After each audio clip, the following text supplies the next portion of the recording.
see the universe through a brand new set of eyes.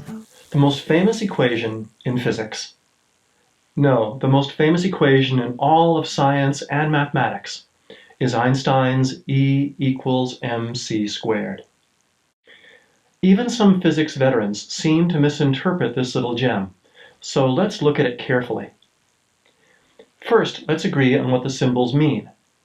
Capital E stands for energy, little m stands for mass, and little c stands for the speed of light.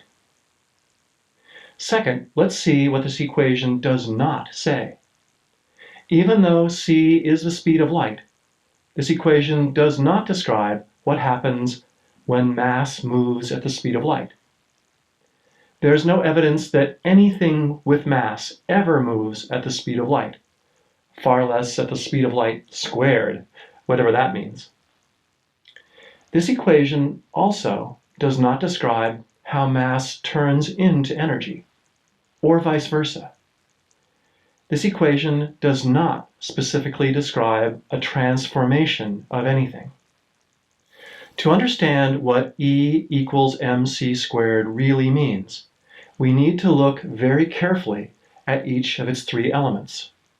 First, capital E, energy. In episode RP10, we began to get a grip on the broad and elusive concept of energy. In RP12, we learned about different forms of energy. Kinetic energy, capital K, thermal energy, capital T, and the various sorts of potential energy, capital U.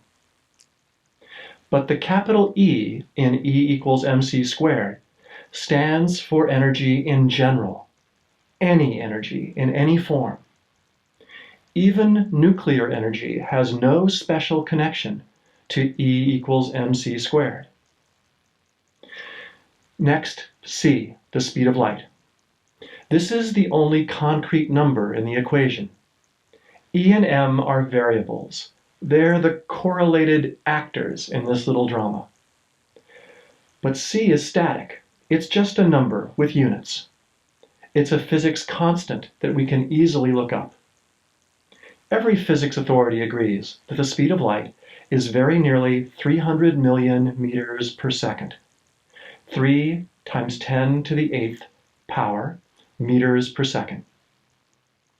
So c squared is 9 times 10 to the 16th power.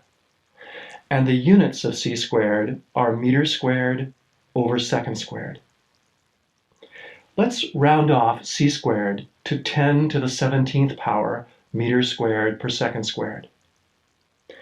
I don't want to say what those units mean yet, but they are the units of c squared. Finally, m, mass. Remember what episode RP3 taught us about the meaning of mass. Mass is the measure of inertia. Mass quantifies an object's resistance to changes in motion. Remember how to feel something's mass? Wiggle. Wiggle it. Use the wiggle test. Change its motion. The more it resists being wiggled, the more mass it has, the more inertia it has. So now, perhaps, we can see what E equals mc squared is telling us. But to make the message even clearer, let's rewrite the equation. Trust me on this. Divide both sides by c squared and start the equation with the m. M equals 1 over c squared times E. That's still good old E equals mc squared, but now we can better understand what it's saying. Conceptually, this equation tells us something astounding. It says that E has m. Energy has inertia. Energy of every sort resists changes in motion. Until now, energy was an elusive, ethereal concept. It still is elusive, but if it's got inertia, if it's got mass, energy is a whole lot less ethereal. Let's look at a particular example. Consider this wind-up toy. When I turn the key, I put energy into the spiral spring here. And when I release the key, the wheels spin and sparks fly. With each twist of the key, my wrist force does about 1 joule of work on the spring, and that spring then stores about 1 joule of elastic potential energy. The wound-up toy has more energy than the run-down toy. Suppose I shake the run-down toy in order to feel its inertia. I'm using the wiggle test to assess its mass, the not yet world-famous wiggle test. Now, by turning the key once, I put an extra joule of energy into the toy, and I wiggle it again. M equals 1 over c squared E. Energy has inertia. The wound-up toy has more inertia than the run-down toy. Really? Does the energized toy have more mass than the de-energized toy? Can this be? Is Einstein telling us that a wound-up toy has more matter, more atoms than a run-down toy? Have I just added some atoms in the act of winding it? Well, maybe I did from the natural oils on my fingertips, but that's not the point of m equals 1 over c squared E. Einstein is telling us about energy and about mass, not about matter. The wound-up spring in this toy has more joules of energy, so it has more kilograms of inertia. It does not have any more atoms. Where did the extra mass come from? From the added energy.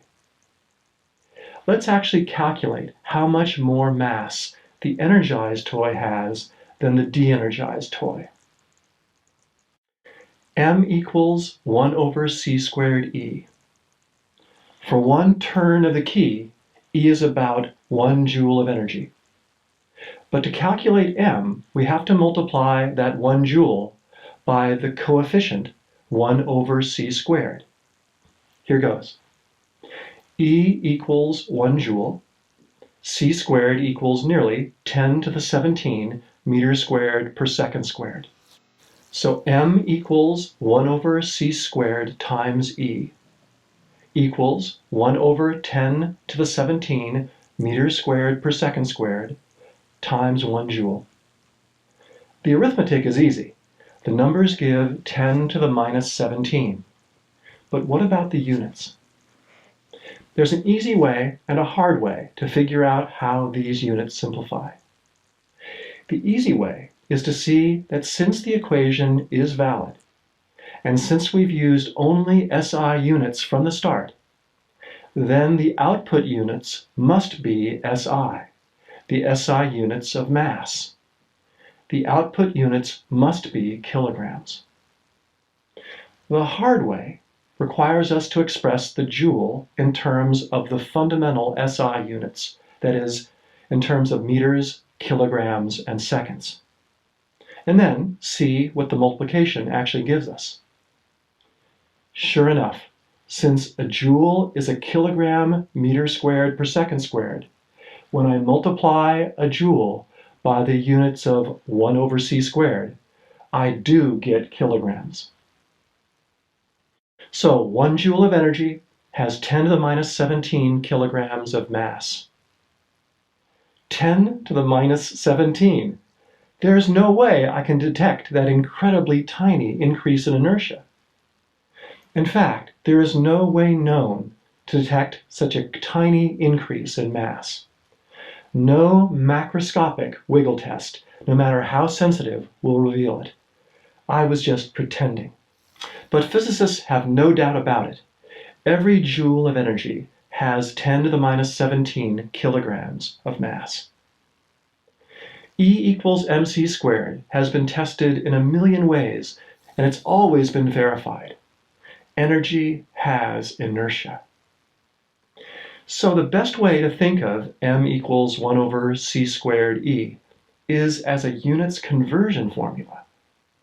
E and m equal each other, except for this little conversion factor called 1 over c squared.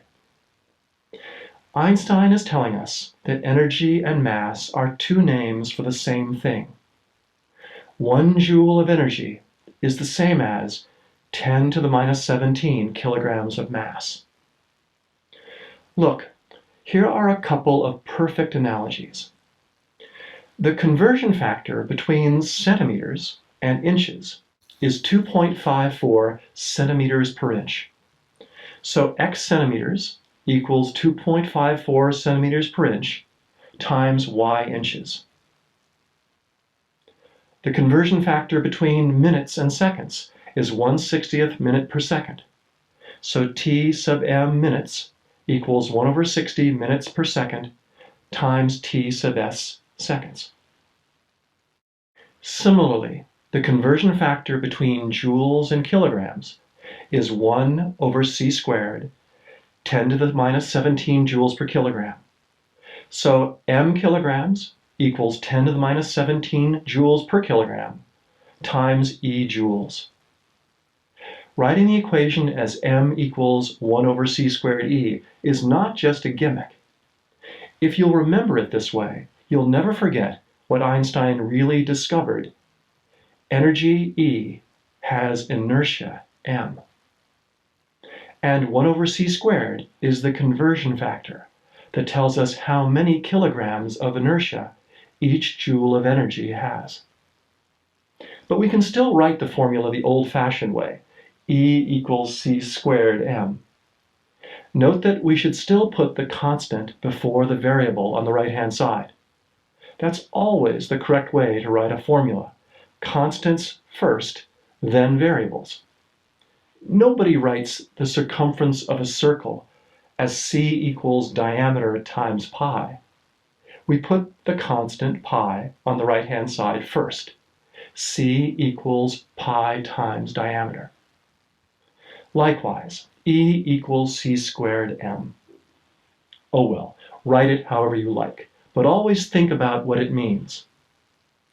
When we write the equation as E equals c squared m, we're ready to calculate how many joules of energy are equivalent to 1 kilogram of mass.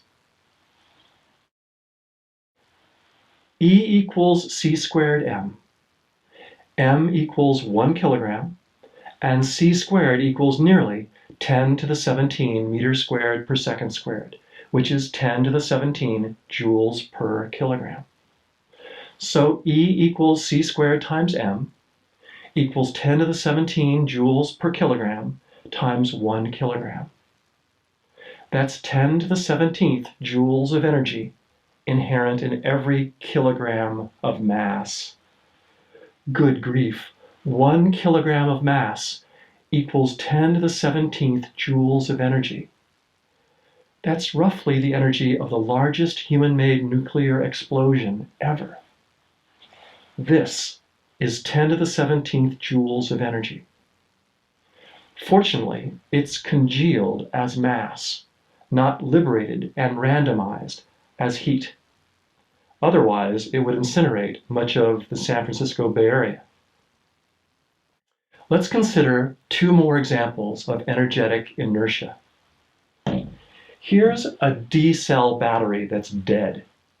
Here's a fresh battery. Guess which one has more inertia? Sure, the fresh one has more mass because it has more chemical potential energy. Remember, all forms of energy have inertia. Of course, I can't feel the difference. It's too small for me to detect. But everything we've learned about energy since Einstein's 1905 paper that introduced this idea is consistent with the fresh battery being more massive than the dead one. The fresh battery would also weigh more. Since weight is proportional to mass, a hypothetical super sensitive weighing scale would show that the energized battery is more massive than the dead battery. One last example. Consider this very special box. What makes this box special is not what's inside. This box is empty. What makes it special is the perfect mirror coating on the inside.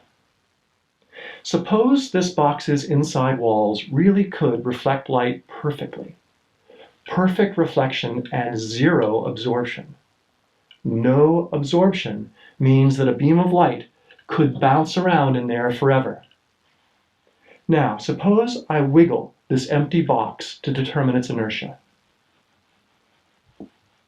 Of course, that inertia comes from the molecules of wood and metal that make up the box. But what if I wiggle the box again after letting a little light inside?